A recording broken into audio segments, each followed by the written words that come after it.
నమస్తే మిత్రులారా, నేను మీ జనరల్ శంకర్ని. ఈ ఊర్లల్లో ఇప్పుడు గ్రామ సభలు జరుగుతూ ఉన్నాయి కదా. ఈ గ్రామ సభలు, ఈ అప్లికేషన్లు, ఈ వ్యవహారం అంతా నడుస్తూ ఉంది. కాంగ్రెస్ ప్రభుత్వం మీద, రేవంత్ రెడ్డి పాలన మీద మాట్లాడుకుంటూ ఉన్నారు.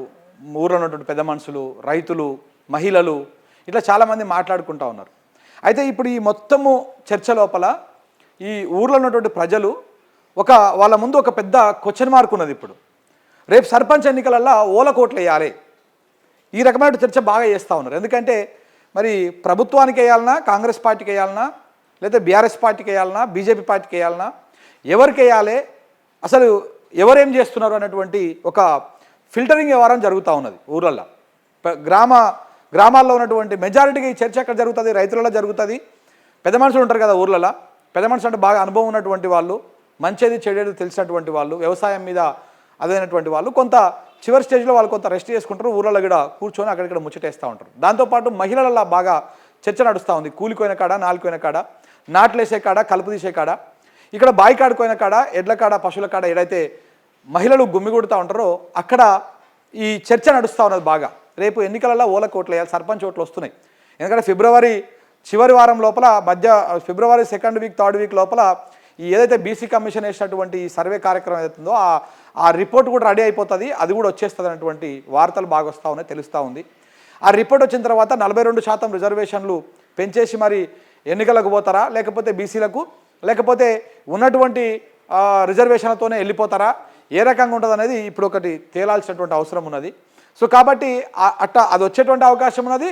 రేపు ఫిబ్రవరి చివరి వారంలోగా ఇప్పుడు ఏదైతే ప్రత్యేక అధికారులను పెట్టిరో, స్పెషల్ ఆఫీసర్లను పెట్టిరో గ్రామ పంచాయతీలకి, ఆ స్పెషల్ ఆఫీసర్ల గడువు కూడా అయిపోతూ ఉంది, గడువు కూడా ముగిసిపోతూ ఉన్నది.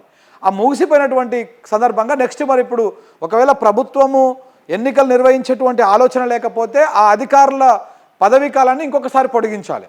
ఎందుకంటే ఇప్పటికి ఒకసారి పొడిగించిరు, ఇంకొకసారి పొడిగించేటువంటి అవకాశం ఉంటుంది ప్రభుత్వానికి. 2 సార్లు పొడిగించుకోవచ్చు, 6 నెలలు 6 నెలలు. ఒకవేళ ఇప్పుడు పొడిగించినది అయిపోతుంది కాబట్టి ఇప్పుడు ఎన్నికలు నిర్వహిస్తారా, లేకపోతే ఇంకొకసారి పొడిగించేసి మరొక 6 నెలల దాకా పంచాయతీ ఎన్నికలను పోస్ట్ పోన్ చేస్తారా? సో ఈ చర్చ నడుస్తూ ఉంది. కానీ ప్రభుత్వం వాలకం చూస్తూ ఉంటే, ప్రభుత్వము తీరు చూస్తూ ఉంటే, ప్రత్యేక అధికారులు స్పెషల్ ఆఫీసర్లు ఉన్నారో వాళ్లకు అధికారాలు పొడిగించడం కంటే కూడా ఎన్నికలు నిర్వహించడానికి బాగా ప్రయత్నాలు చేస్తుంది. దాంట్లో భాగంగానే ఇందిరమ్మ ఇండ్ల అప్లికేషన్లు, రేషన్ కార్డుల అప్లికేషన్లు, రైతు భరోసా జనవరి 26 తారీఖు నుంచి ఇస్తామన్నటువంటి అప్లికేషన్లు, ఈ ఇచ్చేటువంటి కార్యక్రమాలు, ఇవన్నీ ఈ అప్లికేషన్ల కార్యక్రమం నడుస్తూ ఉంది. ఎందుకంటే ఏదో వచ్చేస్తున్నది అనేటువంటి అభిప్రాయం ప్రజల లోపల రావాలి. ఇందిరమ్మ ఇండ్లు వస్తున్నాయి, రేషన్ కార్డులు కొత్తవి వస్తున్నాయి, రైతు భరోసా వస్తుంది.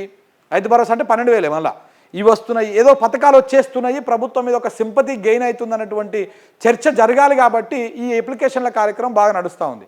ఈ నేపథ్యం లోపల ఊరిలో ఉన్నటువంటి గ్రామ ప్రజలు ప్రభుత్వం మీద తిరగబడుతున్నటువంటి సందర్భాలు కూడా మనం చూస్తూనే ఉన్నాం. ఏడిపోయినా, ఏ గ్రామ సభ కాడిపోయినా కానీ జనం తిరగబడతా ఉన్నారు, అన్ని క్వశ్చన్లు చేస్తూ ఉన్నారు. ఇది మాకు ఎందుకు రాలేదు, రేషన్ కార్డు ఎందుకు రాలేదు, ఇందిరమ్మ ఇండ్లు ఎందుకు రాలేదు, ఎక్కడ పోయినాయి 2,500 రూపాయలు ప్రతి మహిళకి ఇస్తానటువంటి పైసలు ఎక్కడ పోయినాయి, ఇవన్నిటి గురించి కూడా చర్చ చేస్తూ ఉన్నారు, మాట్లాడుకుంటా ఉన్నారు, డిస్కషన్ చేస్తూ ఉన్నారు. ఈ నేపథ్యంలో ఊర్లలో ఉన్నటువంటి ఈ ప్రజలు, రైతులు వీళ్ళందరూ సర్పంచ్ ఓట్లలో ఎవరికి ఓట్లు వేయాలి, సర్పంచ్ ఎన్నికలు వస్తూ ఉన్నాయి, ఎవరికి ఓట్లు వేయాలి, ఏ పార్టీని గెలిపించాలి. మరి ఇప్పుడు బేసిక్గా సర్పంచ్ ఎన్నికలు అంటే క్యాండిడేట్ను దాని మీద డిపెండ్ అయి ఉంటుంది, క్యాండిడేట్ మీద బేస్ అయి ఉంటుంది, క్యాండిడేట్ని బట్టి వేస్తారు. కానీ క్యాండిడేట్ కూడా ఏ పార్టీ అయినా అనేది మాత్రం ఊళ్ళో ఉన్నటువంటి గ్రామ ప్రజలకు తెలుస్తుంది. పలానా వెంకటయ్య పోటీ చేస్తున్నాడు అనుకో, ఆ వెంకటయ్య బీఆర్ఎస్ పార్టీ అయినా, కాంగ్రెస్ పార్టీ అయినా, బీజేపీ పార్టీ అయినా, ఆ ఊర్లో ఉన్న ప్రజలకు అర్థమై ఉంటుంది. పలానా ఇంకొక సతీష్ అంటే ఆయన పోటీ చేస్తున్నాడు అనుకో, ఆయన ఏ పార్టీ అయినా, బీజేపీ అయినా, కాంగ్రెస్ అయినా, ఈయన ఇట్లా ఏ పార్టీ వాళ్ళు అనేది వాళ్ళకు ఊర్లో ఉన్న గ్రామ ప్రజలకు తెలుస్తుంది. కానీ ఇక్కడ ఫస్ట్ టైము ఎన్నికలలో ఉన్న, ఇప్పుడు గ్రామ పంచాయతీ ఎన్నికల్లో జరుగుతున్నటువంటి చరిత్రలో ఫస్ట్ టైము పార్టీల వారిగా చర్చ నడుస్తూ ఉన్నది. పార్టీల వారిగా, క్యాండిడేట్ల వారికి కాదు, పార్టీల వారిగా నడుస్తూ ఉంది. అంటే ఈయన కేసు అయితే ఈయన మనోడు వేయాలన్నటువంటి చర్చ కంటే కూడా బీఆర్ఎస్కి వేద్దామా, కాంగ్రెస్కి వేద్దామా, బీజేపీకి వేద్దామా, ఈ చర్చ నడుస్తూ ఉంది. అంటే పార్టీల వైజ్గా సర్పంచ్ ఎన్నికల చర్చ నడుస్తూ ఉన్నది గ్రామాల్లో. సో దానికి సంబంధించి ఒక వీడియో మీకు చూపిస్తా. ఒక ముసలోళ్ళు 4 కూర్చొని మాట్లాడుతూ ఉన్నారు. దీన్ని అడుగునటువంటి కొంతమంది అడుగుతూ ఉంటే వాళ్ళు చెప్తా ఉన్నారు, రేవంత్ రెడ్డి పరిపాలన గురించి, కాంగ్రెస్ ప్రభుత్వం పరిపాలన గురించి, దాని గురించి వాళ్ళు చెప్తా ఉన్నారు. వాళ్ళు ఎవరికి ఓటేస్తామో కూడా చెప్తా ఉన్నారు. అదొకసారి మీకు చూపిస్తా. అంటే ఈ రకంగా ఉంది గ్రామాల్లో చర్చ అని చెప్పడం కోసం ఈ వీడియో. ఇగో ఇది 2-3 రోజులకెళ్ళి బాగా వైరల్ అవుతా ఉన్నది. 2-3 రోజులకెళ్ళి బాగా వైరల్ అవుతా ఉంది. చూడండి ఇగో మరి ఇప్పుడు అధికారులు రుణమాఫీ చేస్తున్నారు, ఇప్పుడు ఇంగ్లీష్ ఊకేస్తారు రేషన్ కార్డులు.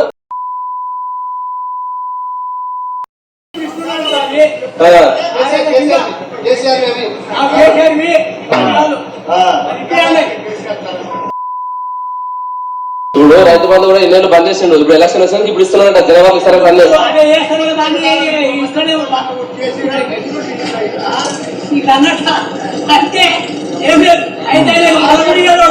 పబ్లిక్ ఎక్కడ ఉంటారు ఇప్పుడు? అస్తామా రా ఎక్కడ ఉంటారు? మళ్ళా కార్కే కేసీఆర్ బాగుంటుందా?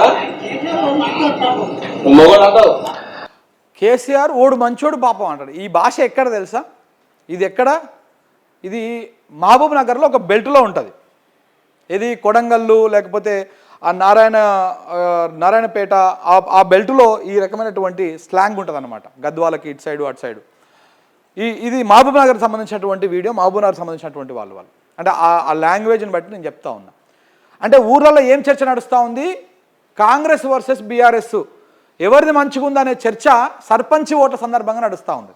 బేసిక్గా సర్పంచ్ ఓట్లల్లో పలానా ఆయన మంచిగా చేస్తాడు, అది ఏ పార్టీనా కానీ మన ఊరికి మంచిగా చేస్తాడనే చర్చ ఉంటుంది. కానీ ఫర్ ద ఫస్ట్ టైము పార్టీల వైజ్గా చర్చ నడుస్తూ ఉంది. ఎందుకంటే ఈ అప్లికేషన్లు మరి రైతు భరోసా రుణమాఫీ చేసిండు కదనే, మరి వాళ్ళకి వెయ్యరా ఓట్లని అడిగిండు అబ్బాయి, వీడియో తీస్తే పిల్లగాడు. అడిగితే ఓట్ల రేపు ఓట్లు ఉన్నాయి కదా, ఓట్ల కోసం అది చేస్తూ ఉన్నాడు. రైతు భరోసా అప్లికేషన్లు, రేషన్ కార్డులు అంటే ఇవన్నీ ఓట్ల కోసమే చేస్తూ ఉన్నాడు. ఆ ఇందిరమ్మ ఇండ్ల గురించి అక్కడ చర్చ వచ్చినప్పుడు అక్కడ కట్టిపెట్టి ఉన్నాయి, అవి కేసీఆర్ కట్టిపెట్టిన ఇండ్లు, అయ్యిని ఇప్పుడు ఇద్దామని చూస్తూ ఉన్నాడు అని చెప్పేసి వాళ్ళు చెప్తా ఉన్నారు. అంటే ఇక్కడ పార్టీ పనితీరును, ప్రభుత్వం పనితీరును ఈ పెద్ద మనుషులు చెప్తున్నటువంటి పరిస్థితి కనపడతా ఉన్నది, క్లియర్గా కనపడతా ఉన్నది ఇక్కడ. అంటే ఏంటి? పార్టీల వైజ్గా పంచాయతీ ఎన్నికలు జరగబోతూ ఉన్నాయి. బేసిక్గా పార్టీ గుర్తుల మీద జరగవు సర్పంచ్ ఎన్నికలు. వాళ్ళకేదో ఇండిపెండెంట్గా వాళ్ళకు ఏమంటారు మగ్గు అని, కత్తెర అని, ఇట్లాంటి రకరకాల గుర్తులు వస్తుంటాయి. ఆ గుర్తుల మీద జరుగుతాయి కానీ పార్టీ గుర్తుల మీద జరగవు. కానీ పార్టీల వైజ్గా చర్చ నడుస్తూ ఉంది. సర్పంచ్ ఎన్నికలలో ఓలకేస్తావా అంటే, అస్తం పార్టీకి వేస్తావా అంటే వేయను అంటా ఉన్నాడు ఆ పెద్ద మనిషి. కేసీఆర్కి వేస్తా అని చెప్తా ఉన్నాడు. అంటే అస్తం పార్టీ ప్రభుత్వంలో వచ్చినాక ఏమి చేయలేదు, వాళ్ళకి పింఛను బేసిక్గా ఇలాంటి వాళ్ళందరికీ 4000 పింఛన్ చేస్తా అని చెప్పిండు రేవంత్ రెడ్డి. ఈ ముసలోళ్ళందరికీ 2000 పింఛన్ వస్తుండే, 4000 పింఛన్ చేస్తా అని చెప్పిండు. నువ్వు 2000 పింఛను నువ్వు సంవత్సర కాలంకి వెళ్ళి ఇచ్చుకుంటూ వస్తూ ఉన్నావు వీళ్ళకి, వెనకాలనో ముంగల్లో చేసి. ఇది ఇంకా మిగతా 4 సంవత్సరాలు ఇచ్చినా కానీ రేవంత్ రెడ్డిని గుర్తు చేసుకోరు ఈ ముసలోళ్ళు, అంటే ఈ వృద్ధులు రేవంత్ రెడ్డిని గుర్తు చేసుకోరు. ఇంకా 4 ఏళ్ళు ఇచ్చినా ఇవే 2000 రూపాయలు. ఎందుకు గుర్తు చేసుకోరు అంటే అవి 2000 చేసింది కేసీఆర్ కాబట్టి, ఆ 2000 వాళ్ళకి ఇచ్చింది కేసీఆర్ కాబట్టి. ఒకవేళ ఈయనను గుర్తుపెట్టుకోవాలంటే దాన్ని 4000 చేయాలి. 4000 చేసి కోతలు లేకుండా ఇప్పుడు ఎంతమందికి అయితే ఈ పింఛన్ వస్తూ ఉందో అంతమందికి చేయాలి. ఇదే 10,000 రూపాయలు, ఇదే 12,000 రూపాయలు రైతు భరోసా ఇంకా మిగతా 4 సంవత్సరాలు చేసినా కానీ ప్రజలు రేవంత్ రెడ్డిని గుర్తుపెట్టుకోరు, కేసీఆర్నే గుర్తుపెట్టుకుంటారు. ఎందుకంటే కేసీఆర్ పెట్టిపోయిన పథకం అది, కేసీఆర్ ఇచ్చినటువంటి పథకం. ఆ పథకాన్ని 2 సార్లు ఇవ్వకుండా ఎగ్గొట్టింది కాంగ్రెస్ ప్రభుత్వం. ఇప్పుడు ఇందిరమ్మ ఇండ్లు అని చెప్పేసి కేసీఆర్ కట్టిపోయిన డబుల్ బెడ్రూమ్ ఇండ్లని ఆ రంగులు మార్చి 3 రంగుల జెండా రంగులు పూసేసి ఆ ఇండ్లను ఇందిరమ్మ ఇండ్లని వంచుతున్నారు. ఆ ఇందిరమ్మ ఇండ్లని మీరు వంచి ప్రచారం చేసుకునే అని ప్రజలు మాత్రము ఈ ఇల్లు కేసీఆర్ కట్టిననే గుర్తుపెట్టుకుంటారు. అంటే ఆ రకమైనటువంటి చర్చ ఉన్నది ఊర్లలో. అది మనం చెప్పేటువంటి మాట కాదు, ఇలా మాటలలో తెలుస్తున్నటువంటి వ్యవహారం. సో కాబట్టి సర్పంచ్ ఎన్నికలు ఈసారి ఎవరికి ఓట్లు వేస్తారు అన్నప్పుడు ఊరల గ్రామాల్లో మాత్రము ఇక్కడ కాంగ్రెస్ పార్టీ మీద భయంకరమైనటువంటి వ్యతిరేకత కనబడతా ఉంది. ఎక్కడో ఒక దగ్గర ఒక మంచి వ్యక్తి, మనకు అన్ని విధాలుగా అండగా ఉండేటువంటి వ్యక్తి, కష్టమైన నష్టమైన ఆ ఊరు పెద్ద మనిషి దగ్గరికి పోయి మనం పోతే పని అవుతుంది అనుకున్నటువంటి వ్యక్తులు ఎవరైతే ఉంటారో అట్లాంటి వాళ్ళు కాంగ్రెస్ పార్టీ నుంచి నిలబడితే ఓట్లేసుడు తప్ప కాంగ్రెస్ పార్టీని చూసి, కాంగ్రెస్ పరిపాలనను చూసి, ఈ సంవత్సరంన్నర పరిపాలన చూసి వేస్తున్నటువంటి ఓటు అయితే కాదు. ఇది కాంగ్రెస్ పార్టీకి అయితే పడేటువంటి అవకాశాలు చాలా తక్కువగా ఉన్నాయి, చాలా లీస్ట్ అని చెప్పవచ్చు. ఎందుకంటే వీళ్ళ మాటలు చూస్తే అర్థమైపోతా ఉంది. చూడండి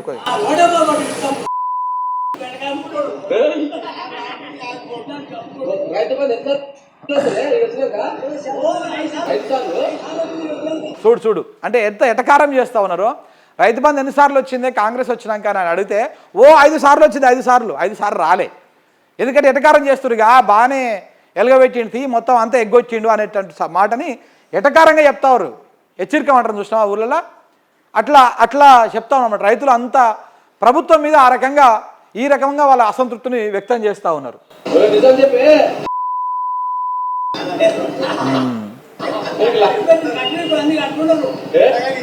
సో ఇట్లా ప్రజలు చాలా అంటే నువ్వు ఇప్పుడు ఇన్ని అప్లికేషన్లు తీసుకున్నా ఎన్ని చేసుకున్నా ఈ చర్చ మాత్రము పార్టీల వైజ్గా నడుస్తూ ఉంది. కాంగ్రెస్ ప్రభుత్వం మీద ఎంత వ్యతిరేకతలు ఉన్నారో ఇలా చాలా వరకు మీడియా సంస్థలన్నీ కాంగ్రెస్ గుప్పిట్లో ఉన్నాయి కాబట్టి వాళ్ళు చూపించలేకపోతా ఉన్నారు. ఇట్లాంటి ప్రజల వాయిస్ని వాళ్ళు న్యాచురల్గా ఏమనుకుంటున్నారు వాడు అనేది చూపించలేకపోతా ఉన్నారు.